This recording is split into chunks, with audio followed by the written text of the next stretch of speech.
What do you think about sexual compatibility before marriage?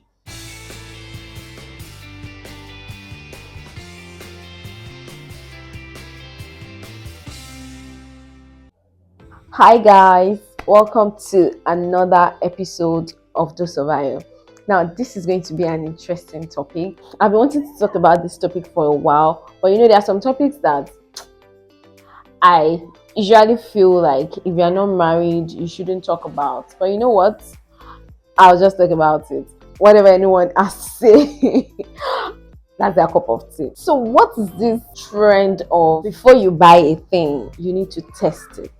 And this is just me basically talking about sexual compatibility. Today, I'm just going to be diving in between godly men, sexual compatibility, and waiting on God.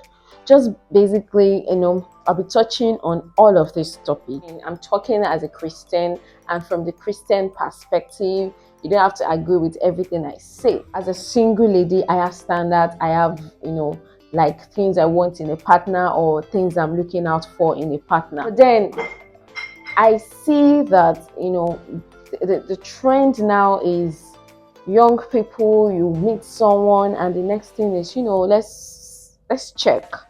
Let's check if we are sexually compatible and see how it goes from there. Now, I'm going to ask you guys to drop your what you think about this whole sexual compatibility before marriage, right? I'm talking about marriage now. We see things a lot online. While we think that this whole sexual talk should be basically in marriage, I also feel like it's also something to be discussed even as singles, as unmarried people. Now, I want us to drop what we think about this in the comment section. This is just something I'm just sharing with you guys. And I believe that the standard of God's standard, like God does not compromise on a standard. And anything that will cause you to compromise on your standard does not love you. And this is where I draw my point. Now, what do you think about sexual compatibility before marriage? Right? Would you check? Would you want to confirm and see if you are sexually compatible with this person before you actually get married to this person? Of course, some people will say before you buy a thing, you have to test it. You have to know if it's working. You have to know if it's something you want, and all of that, right? I've also seen people talk, even online on Twitter, so many marriages had crashed because of lack of sexual compatibility. And this thing is kind of creating fear in the heart of people, like, okay, I don't want to have issues in my marriage. I don't want to go and get married now. And maybe this person can do me. I cannot, all of those fears, which I feel like it is not necessary. The question is, how many people would you want to check with before you finally accept and say, okay, this is the person that I am sexually compatible with? Not just how many people, how many chances would you give the person? So let's say, okay, the first time this person was tired, he wasn't in a good mood. Let's try again. Okay, he's in a good mood today, but he's hungry. How many chances would you give the person before you can finally say, I think this is it? Right? So I feel like it's just something some people have just put up to actually deceive people and put people under pressure. This thing actually breeds sleeping around. There's so many people now that it wasn't their intention to be the way they are, but because of this fear of, oh, what if I'm not sexually compatible with this person? You get down with this person, then it didn't work out. Or the person like, no, you are not the kind of person I want. I don't want her. There's so many shattered people, there's so many messed up people, out there that they've engaged or they've gone this route and it didn't pay them. Some people they did, and the person was like, wow, this is it. Just one person, and they're like, wow, this is it. People have their own story. So if it works for A, it doesn't mean it's going to work for B. My grandmother once shared a story. Yeah. I remember that I went to see my grandmom, and there's this young, pretty, beautiful lady in my grandmother's area, just like next house to my grandmother's place. And then, my grandmother was telling me about how the lady has like really big hips and she's so pretty, she's tall and everything. And my grandmother said, she once had a conversation with her because she noticed she was going out with a guy, and she was like, you know what, keep yourself, oh, don't allow this guy mess you up, all of that. And for some reasons, I don't know what happened. My grandmother told me that the two of them actually did the deed, they do the do. Now, after the do, the guy changed and started, messing up, started shouting at her, started doing all kinds, and all of that. It was very bad, and it really messed up the girl, and because she really liked the guy. So my grandmom called her and, had a conversation with her, like what happened or what's going on between you and this guy. And then she was like, after the whole thing, the guy said he didn't like her hips, that her hips were too wide, or too big for him, and he just can't cope. I'm not even going to forget this story because I know this person's name. I remember the story vividly, and it's something that actually was stuck in my head for some reason because I was young then, and that was it. And to be honest, where do you want her to go from there? How many people will she have to sleep with before she finally finds someone that loves her hip?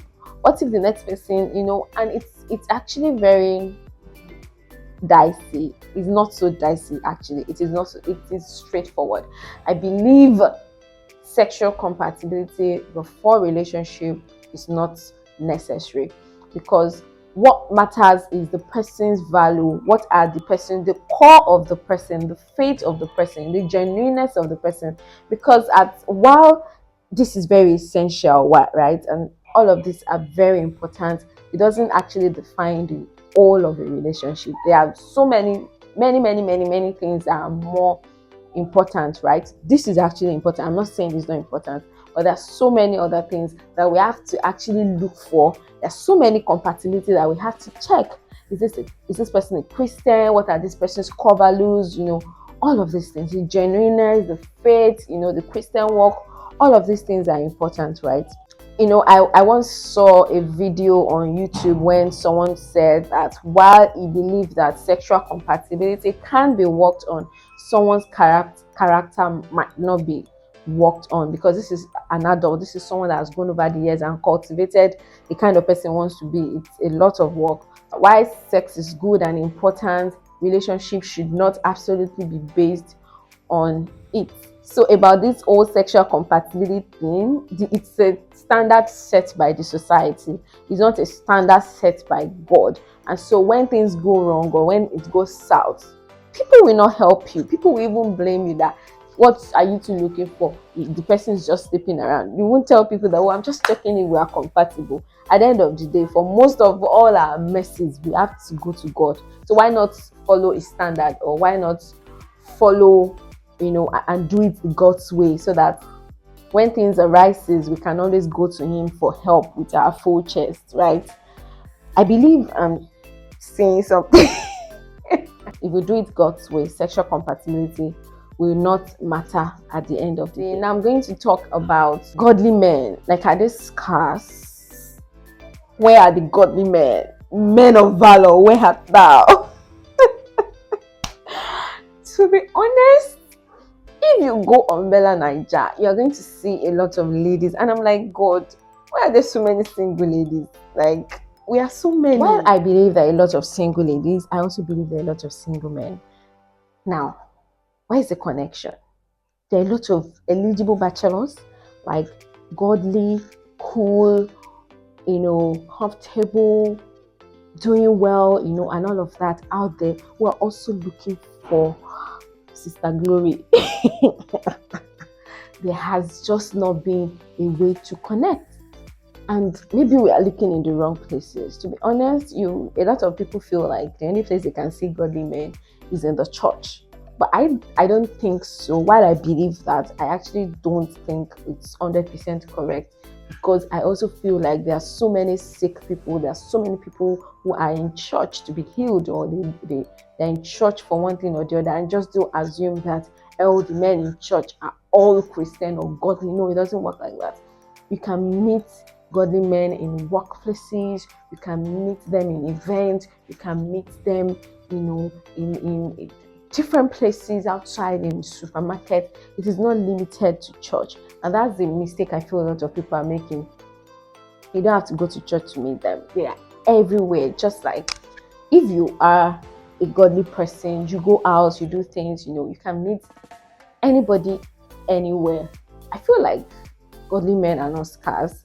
There's just not been avenue to actually meet up. Whoever is watching this, whether you're a guy or you're a woman, you just have to put it out there, whether it's on your social media page or whatever you do, you put it out there, what you stand for, so that brethren can identify with you. Now see me talking as if I'm married. Forgive me. That also brings me to dating. Waiting is not just limited to marriage. There are so many people waiting for so many things in their life. Some people are waiting for fruit of the womb. Some people are waiting for next level. Some people are waiting for this and that. What are the truth about waiting that we don't get to hear? We see things about wait on God, be praying while waiting, work on yourself while waiting. We see a lot of things about what to do when you are waiting. But let's actually talk about what it's like waiting. Number one is the fact that when you are waiting, especially when you are waiting for marriage, it can be lonely. And sometimes you are just all by yourself and you're wondering, and that is what I feel like give birth to those comments like, God, am I a wood? As much as I'll never say that kind of comments about me, someone said, am I a fish? Throw me back into the water. You just think about it. It can be really lonely. It can be, sometimes it feels like it's just you. Am I not being seen? I'm a beautiful woman. It's not everybody that is waiting that has issues, right? For some people, they didn't enter the dating scene early enough. Some people, they don't even have time. They are not social. Their social life is zero, and it's kind of dicey. But I can tell you for free that when you are waiting, it can be lonely, it can be tiring. But then we shouldn't let loneliness be our driving force. We should just be hooked on God. Anything we can do, whatever is going to take to be hooked on God, is what we should do. That will also involves the having friends, godly friends too, or trying to go out, enjoy yourself and do everything that you can so that you won't be caught up in that space of loneliness. Number two thing is the fact that you become really impatient. And that's why we have to build a very strong connection with God. When you are impatient, everything that comes your way is looking like a potential answer. So if someone is just saying hi to you, you'll be like, Abi is the one. Everything that comes around at the time is like a potential answer. Is it the one? Someone says hi to you, Abi is the one. Someone is Abi is the one. Become really impatient when you're waiting and it's like answer is not coming. Number three thing is that you start entertaining situations that are not going to lead anywhere or will not even honor God. Sometimes we just feel like, I know this might not lead to anything or something, or you just feel like maybe this is not it, or you just have doubt about it, but you are still ready to go, anyways, or just go along with it anyways, even though you are not convinced in your spirit that this is it, but because you don't want to be all by yourself, you don't want to. There's so many people that have entered relationships that have actually even make the waiting period longer because you've gone to do your own while God is actually doing his own and expecting you to basically count on him or just trust him to bring the answer at the right time. You've done your own, you've done your A plus B plus B. It's not bad, it's cool, it's this, it's level-headed, it's this, it's nice, it's a good person, it's not bad. Maybe this is it, maybe this is it. We start entertaining all sorts. And there's so many times that even for people that are looking unto God for some things, that you just cry yourself to sleep and you even get tired of praying because waiting is extremely hard. It's hard because you don't know when the answer will come. If you know the day, you'll be prepared. And that's an act of faith and trusting God. God is just trying to build our faith and trust in God. To think that God answers every little thing about us. There are times that we ask God for something and he's doing it immediately. and you just wonder if God can answer all these things about me. Why is He not doing this that I am waiting for so much? It's actually building our trust and hope in God. And that's why dating can be dicey, because we don't know when the answer will come. And I mean, for those of us who are watching this video and you're waiting, I pray that the strength, the energy, the everything that we need to go through this waiting season, God will give unto us in Jesus' name. Hallelujah, somebody. So I'm going to end this video by saying some of these things. Number one is the fact that, these are things I feel like when I get married, I'm going to come here and talk about. But I just have this, I just feel like I'm in a comfortable space to actually talk about it. And number one is the fact that do not idolize marriage. Marriage is not the end of life. It's a start of another or new level of challenges. Of course, I have so many married friends who are doing beautiful work, like their marriage is beautiful and everything, but then it doesn't mean that is it. Even when you are getting married, they will tell you as you are going to husband's house, there are so many lessons you will learn. It's another phase, it's another journey. So do not idolize it. We can, pray for it, have faith in it, believe in it, right? But do not idolize it. It will come. It will actually come. And when it comes, you'll be like, oh my God, is this what I've been stressing myself over all these years, being sad and crying for?